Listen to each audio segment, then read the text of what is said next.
আসসালামু আলাইকুম। আজ কয়েকদিন যাবৎ কিন্তু টানা বৃষ্টি পড়ছে। বৃষ্টি কিন্তু বন্ধ নেই। মনে হচ্ছে যে বর্ষাকাল চলেই এলো, আর কোনো রক্ষা নেই। চারিদিকে পানি কিন্তু থই থই। আচ্ছা, এই সিজনে কিন্তু সব জায়গায় শাপলা অনেক পাওয়া যায়। আপনারা কোন কোন জেলার মানুষ কিভাবে শাপলা রান্না করে খান অবশ্যই কিন্তু কমেন্ট করে জানাবেন। আমরা কিন্তু নোয়াখালীর মানুষ শাপলা নারকেল দিয়েও ভাজি করি, আবার যে কোনো ডাল দিয়েও রান্না করি। তো তেমনই একটা রেসিপি আজকে করতেছি, ভাবলাম যে আপনাদের সাথে একটু শেয়ার করি। কিন্তু শাপলা কেটে ধুয়ে পরিষ্কার করে আগে সিদ্ধ করে নে, তাহলে এক্সট্রা যে কালো পানিটা বের হয় ওটা ঝরে যায়। চুলার মধ্যে বসিয়ে দিয়েছি একটা বড় কড়াই, দিয়ে আমি এখানে রান্নার রেগুলার তেল দিয়ে দিয়েছি 4 টেবিল চামচ পরিমাণ। 1 কাপের মতো দিয়ে দিয়েছি পেঁয়াজ কুচানো, দিয়ে এখন একটু নেড়ে চেড়ে দিব। এরই মাঝে দিয়ে দিবা এখন আমি এখানে 2 টেবিল চামচ পরিমাণ রসুন বাটা, সাথে দিয়ে দিবা 1 টেবিল চামচ পরিমাণ আদা বাটা। আদাটা একটু কম দেওয়ার চেষ্টা করবেন। এবার দিয়ে একটু ভালো করে নেড়ে চেড়ে দিব।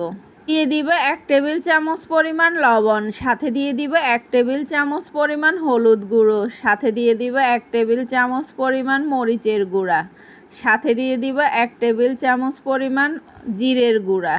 মশলাগুলো যেন না পুড়ে যায় এই জন্য দিয়ে দিব 1/2 কাপের মতো পানি। দিয়ে এখন একটু নেড়ে চেড়ে ভালো করে সবগুলো উপকরণ একসঙ্গে মিশিয়ে নিব। নিয়ে এখন এবার একটা ঢাকনা দিয়ে দিব কিছুক্ষণের জন্য। কিছুক্ষণ পরে এসে ঢাকনাটা উঠিয়ে আবারও একটু নেড়ে চেড়ে দিয়েছি। এবার দিয়ে দিব এখানে আমি দেশি গুঁড়ো চিংড়ি যেটা ছিল ওটা দিয়ে কিন্তু আর মসুরের ডাল দিয়ে আমি আজকে শাপলাটা রান্না করব। তো এখন দিয়ে একটু ভালো করে নেড়ে চেড়ে চিংড়ি মাছগুলো একটু ভাজা ভাজা করে নেব। কিছুক্ষণ নাড়াচাড়া করার পরে দেখেন আমার চিংড়ি মাছগুলো একদম ভাজা ভাজা হয়ে গেছে। এখন এরই মাঝে দিয়ে দিব 1 কাপের মতো মসুরের ডাল।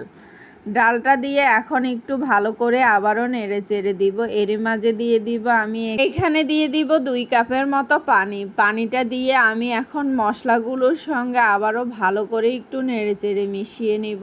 এইবার দিয়ে দিব একটা ঢাকনা। 10 মিনিট পরে এসে ঢাকনাটা উঠিয়ে আবারও একটু ভালো করে নেড়ে চেড়ে দিয়েছি। আমার ডালগুলো কিন্তু ফেটে গেছে।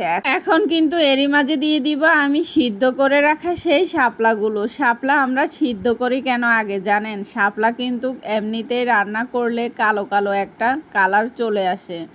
শাপলার কষটা বের হয়ে রান্নার কালারটা নষ্ট হয়ে যায়, এই জন্য আমরা শাপলাটা কিন্তু সিদ্ধ করি। ভাজা ভাজা করে নিয়েছি, এখন একটা ঢাকনা দিয়ে দিয়েছি। আমি এরই মাঝে আর কোনো পানি দিব না। এখান থেকে কিন্তু বেশখানি পানি বের হয়ে যাবে। এই পানির মধ্যে কিন্তু আমি শাপলাটা রান্না পুরোটাই শেষ করব।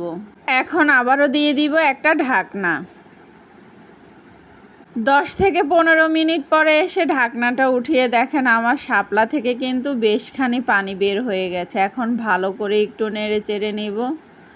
এরই মাঝে আমি লবণটা চেক করেছি, আমার থেকে মনে হয়েছে যে লবণ আরেকটু লাগবে, তো আমি আরেকটু লবণ দিয়ে দিয়েছি।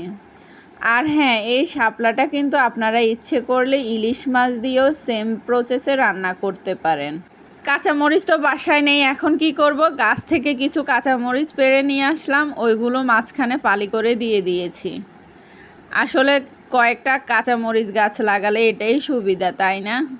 শাপলাটা হয়ে গিয়েছে, এখন কিন্তু এরই মাঝে দিয়ে দিয়েছি বেরেস্তা। আমি এখানে পেঁয়াজ আর রসুনের বেরেস্তা করে নিয়েছি।